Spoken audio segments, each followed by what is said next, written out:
MLBB New Version Patch.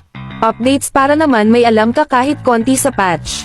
Alam nyo ba na magiging available na sa official server si Lucas sa December 21, 2024 kaya mark your calendar. Bukod dito ang daming heroes na na-buff, na-adjust at syempre na-nerf. Unahin natin yung tatlong na-nerf na heroes. Ito ay si Bruno, Fanny at si Sicilion at na-adjust naman yung first skill ni Alucard.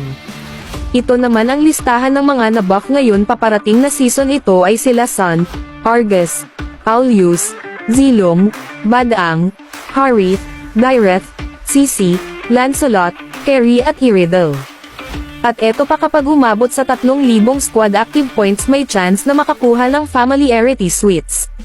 Pampataas din ng affinity yan. At hindi lang yan, may do not disturb na rin sa ML na kung hindi ka magre-reply sa message ng ibang manlalaro in private chat ay isang beses lang sila pwede makapag-send ng message. Diba ang angas, kaya maganda rin ta para maiwasan yung nag-chat-chat ng kung ano-ano. At ayan lang muna, o diba may natutunan ka kahit papaano sa new patch updates.